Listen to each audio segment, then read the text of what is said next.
যার বাবার টাকা আছে তার সম্মান আছে, যার বাবার টাকা নাই তার কোনো সম্মান নেই।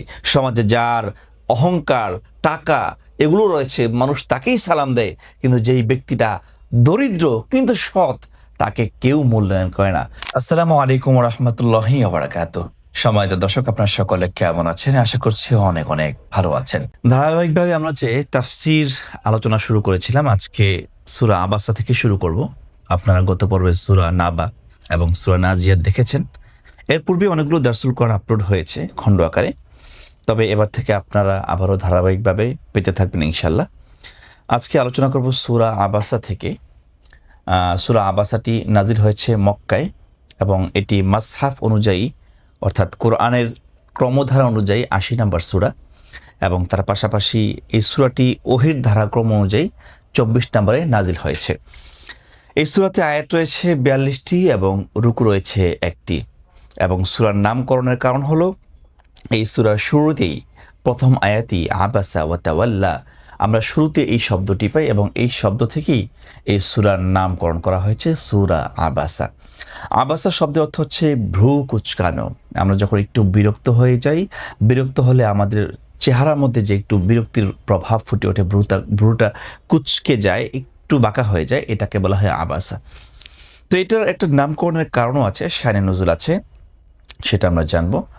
অনেক মুফাসসির, বিশেষ করে তাফসির ইবনে কাসির, তাফসির তাবারি, কুরতুবী এবং ইবনে ইসহাক সহ অনেকেই এই বর্ণনাটা করেছেন যে একজন সাহাবী ছিল যার নাম আবদুল্লাহ ইবনে মাখতুম রাদিয়াল্লাহু তাআলা আনহু।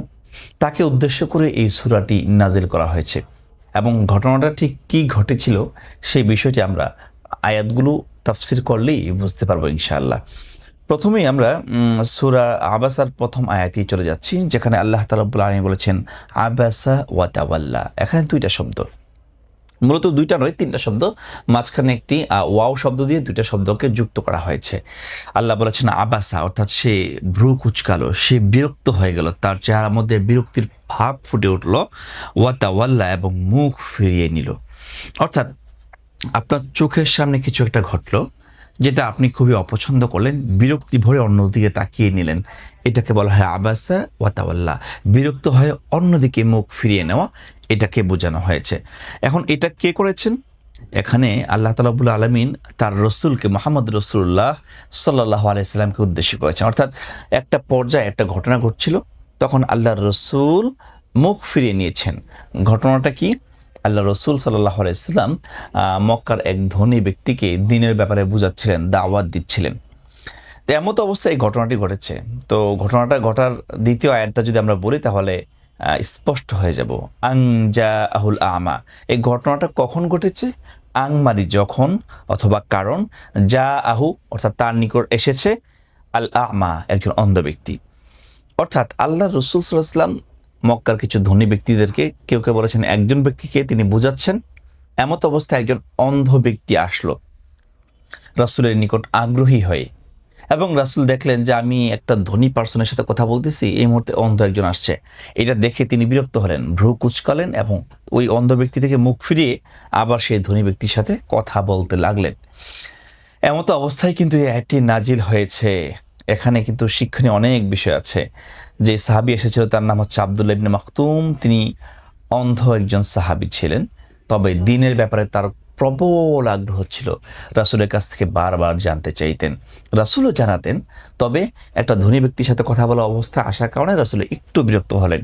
দেখেন আল্লাহর রাসূল এতটুকু করেছেন, আর সাথে সাথে আল্লাহ আয়াত নাজিল করে দিলেন যে তুমি চোখ ফিরিয়ে নিলে, ভ্রু কুঁচকালে, অন্যদিকে ফিরে গেলে, ধনীকে প্রাধান্য দিলে, অথচ একজন অন্ধ ব্যক্তি তোমার কাছে আসছিল। কেন আসছিল অন্ধ ব্যক্তিটা? আল্লাহ বলেন ৩ নম্বর আয়াতে, ওয়ামা ইউদরিকা লাআল্লাহু ইয়াযাক্কা। ওয়া এবং মা দুইটা শব্দকে একসাথে করা হয়েছে, মানে কিসে? ইউদরিকা আপনাকে জানাবে, লাআল্লাহু হয়তোবা, ইয়াযাক্কা এই অন্ধ ব্যক্তিটাই নিজেকে পরিশুদ্ধ করার জন্য আসছিল আপনার কাছে। আপনি যাদেরকে বোঝাচ্ছেন তাদের থেকে হয়তো এই লোকটা আরও আগে পরিশুদ্ধ হইতো, এই লোকটা ঈমান আনতো, এই লোকটা আপনার কথাগুলো শুনে আরও নিজে আমল করত। আপনি কি জানেন যে আপনার কথা ধনী ব্যক্তি শুনবে নাকি গরিব ব্যক্তি শুনবে? তো আপনি কিসের ভিত্তিতে এমনটা করলেন? আল্লাহ কিন্তু একটু শক্ত ভাষায় আল্লাহর রসুলকে এগুলো বললেন। এবং আল্লাহ তাআলা 4 নম্বর আয়াতে বলেছেন, আউ ইয়াযাক্কারু ফাতানফাআহু যিকর, হয়তোবা আপনি যদি এই অন্ধ ব্যক্তিটাকে প্রাধান্য দিতেন, কি হতো? আউ ইয়াযাক্কারু, সে আপনার উপদেশ গ্রহণ করত, ফাতানফাআহু যিকর, অতঃপর আপনার সেই উপদেশগুলো সে উপকারে লাগাতো, কাজে লাগাতো, আমল করত। কিন্তু আপনি যাকে বুঝাচ্ছেন সে তো আমল নাও করতে পারে। আপনি এই ব্যাপারে এত বিচলিত হওয়ার তো কোনো দরকার নেই। এবং আল্লাহ বললেন যাদেরকে আপনি বুঝাচ্ছেন তাদের চরিত্রটা কেমন? 5 নম্বর আয়াত আল্লাহ বললেন, আম্মা মানিস্তাগনা, কিন্তু যাকে আপনি বুঝাচ্ছেন সে তো আপনার এই কথাগুলোকে অপ্রয়োজনীয় মনে করছে। মানিস্তাগনা, সে আপনার কথাগুলোকে, যাকে বুঝাচ্ছেন সে আপনার কথাগুলো একদম গুরুত্বই দিচ্ছে না, ভ্রুক্ষেপ করছে না। আপনি এমন ব্যক্তিকে বোঝাচ্ছেন, অথচ এমন ব্যক্তিকে অবহেলা করলেন যে ব্যক্তি খুবই আগ্রহ ভরে আপনার নিকট এসেছিল। এবং আল্লাহ 6 নম্বর আয়াতে বলেছেন, ফাআনতা লাহু তাসাদ্দা, কিন্তু আপনি লাহু মানে তাদের জন্য, তাসাদ্দা খুব আগ্রহ বা প্রচেষ্টা দেখালেন, কাফেরদের জন্য খুব আগ্রহ দেখালেন, তাদেরকে বোঝানোর জন্য খুব সময় দিচ্ছেন, সেখানে শ্রম দিচ্ছেন। অথচ যে ব্যক্তিটা নিজে আগ্রহ নিয়ে আসলো তার প্রতি আপনি ভ্রুক্ষেপ করলেন না, একটু বিরক্ত হলেন, ভ্রুটা কুঁচকে নিলেন, তার থেকে অন্যদিকে ঘুরে গেলেন। দেখেন কি আল্লাহ তাআলা রব্বুল আলামিন আল্লাহর হাবিবকে কিভাবে শিষ্টাচার শিক্ষা দিচ্ছেন। এই জন্য তো আল্লাহ রসুল বলেছেন যে আমার রব আমাকে শিষ্টাচার শিক্ষা দিয়েছে। দুনিয়ার কারো কাছ থেকে তিনি শিষ্টাচার শিখেন নাই, কোনো লেখাপড়া করেন নাই, বরং আল্লাহ তাআলা স্বয়ং তাকে আদব শিখিয়েছেন, আল্লাহ তাআলা স্বয়ং তাকে শিষ্টাচার শিখিয়েছেন। সুবহানাল্লাহ। এরপরে আল্লাহ তাআলা রব্বুল আলামিন বলেছেন যে তাদের নিয়ে এত বিচলিত হওয়ার দরকার নাই। যে সমস্ত মানুষ আপনার কথাকে প্রত্যাখ্যান করে, আপনার কথা শুনে না, দাম্ভিকতা নিয়ে চলে, অহংকার বশত আপনাকে পরিত্যাগ করে, 7 নম্বর আয়াতে বলেছেন, ওয়ামা আলাইকা, আপনার উপর আমি এই দায়িত্ব দেই নাই, আপনাকে এই কৈফিয়ত দিতে হবে না, আল্লাহ ইয়াজ্জাক্কা, যে তারা আপনার কথা মানলো কি মানলো না। যে কাফেরদেরকে এত গুরুত্ব দিয়ে আপনি বুঝাচ্ছেন, তারা আপনার কথা মানলো কি মানলো না, এই জবাবদিহিতা আপনার করতে হবে না, আপনার দায়িত্ব শুধু তাদেরকে বলা। সুতরাং গুরুত্বের ক্ষেত্রে সকলকেই গুরুত্ব দিতে হবে। যে মানুষটা গরিব অথবা যে মানুষটা ধনী, তাদের ব্যাপারে কোনো প্রকার বাছ বিচার করা যাবে না, প্রত্যেককে as a people, as a মানুষ হিসেবে গণ্য করতে হবে। 8 নম্বর আয়াতে বলা হয়েছে, ওয়া আম্মা মান জাআকা ইয়াসআ, এবার আব্দুল্লাহ ইবনে উম্মে মাকতুম রাদিয়াল্লাহু তাআলা আনহু কথাটা বলা হয়েছে যে তিনি কিভাবে আসছিলেন, রাসূলের কাছে কতটা আগ্রহী হয়ে আসছিলেন। আল্লাহ বলেন, ওয়া আম্মা মান, আর যে ব্যক্তি যা আপনার নিকটে এসেছে, ইয়াসা, দৌড়ে খুবই আগ্রহ নিয়ে আপনার নিকটে আসলো, আপনি তাকে অবহেলা করলেন। আল্লাহ তাআলা রব্বুল আলামিন কত চমৎকারভাবে ধরে ধরে একজন সাহাবীর কথা আল্লাহ রসুলকে বর্ণনা করলেন। 9 নম্বর আয়াতে বললেন, ওয়াহুয়া ইয়াখশা, সে তো খুবই ভীতি নিয়ে, ভয় নিয়ে, আপনার উপর ভক্তি শ্রদ্ধা নিয়ে আসছিল, যে শ্রদ্ধাটা যে ধনীদেরকে আপনি বোঝাচ্ছেন তাদের মধ্যে ছিল না।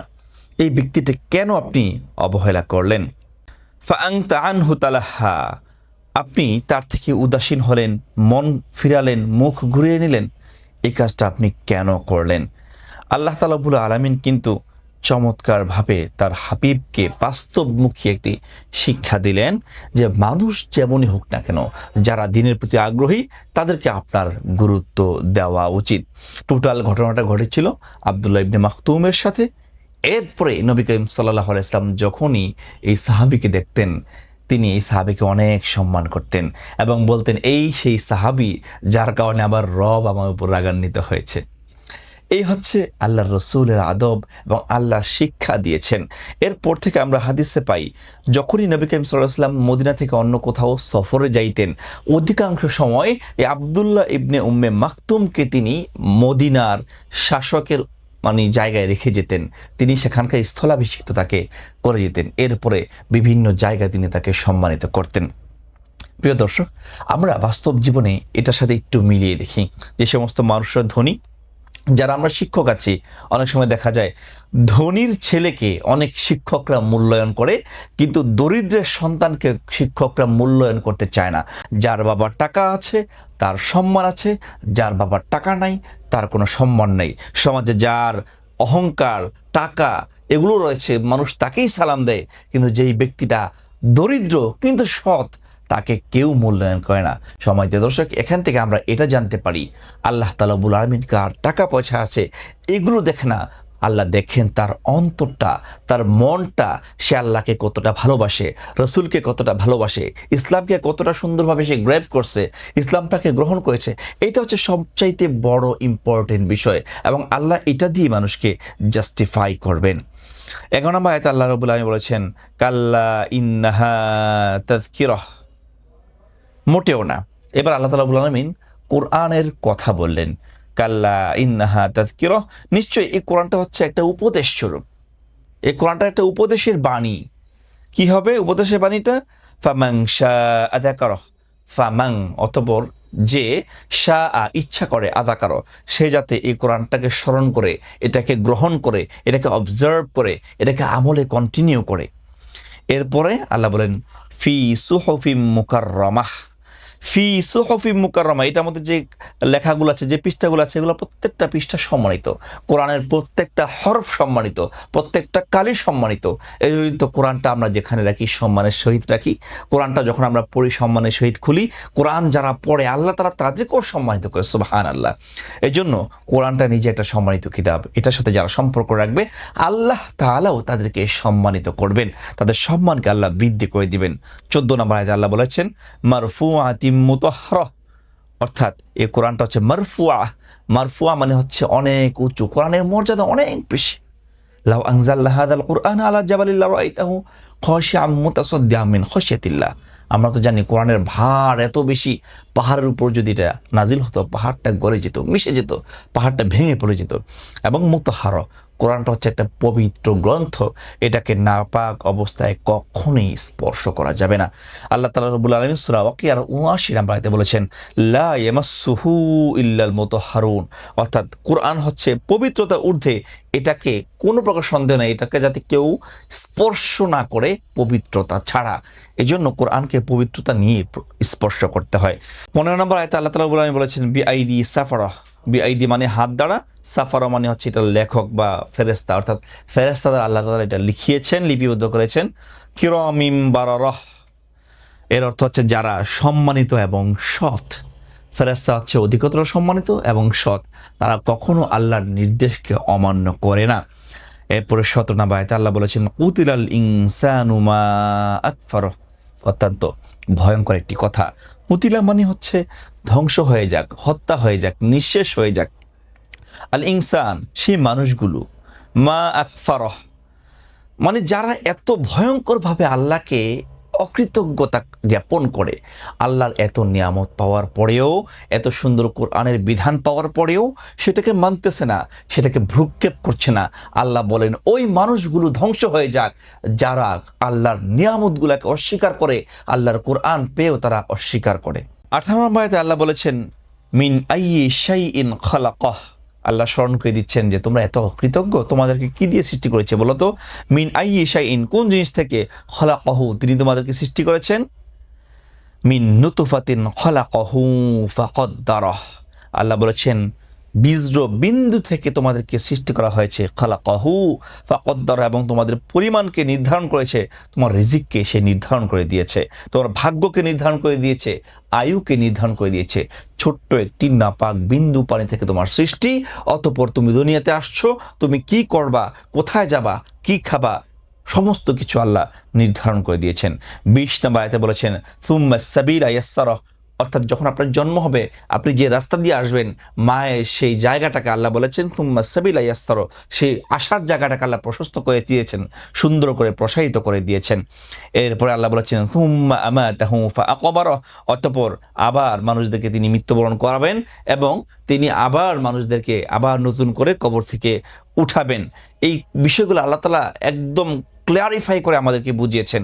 22 নম্বর আয়াতে বলেছেন সুম্মা ইযা শাআ আনশারাহ, তারপর যখন তিনি ইচ্ছা করবেন তিনি মানুষকে আবারও পুনরুত্থান করবেন, মানুষকে জাগাবেন, কিয়ামত কায়েম হবে, বিচার কায়েম হবে, সমস্ত অবিচার সেদিন নস্যাৎ হয়ে যাবে। আল্লাহ তাআলা ইনসাফপূর্ণ বিচার সেদিন মানুষদেরকে উপহার দিবেন। সম্মানিত দর্শক, আজকে এই পর্যন্তই থাকলো। ইনশাআল্লাহ দ্বিতীয় পর্বে সূরা আবাসা আমরা পরবর্তী অংশ নিয়ে আলোচনা করব। ততক্ষণ পর্যন্ত আল্লাহ তাআলা রব্বুল আলামিন সকলকে ভালো রাখুক, সুস্থ রাখুক, আমিন। আসসালামু আলাইকুম ওয়া রাহমাতুল্লাহি ওয়া বারাকাতুহু।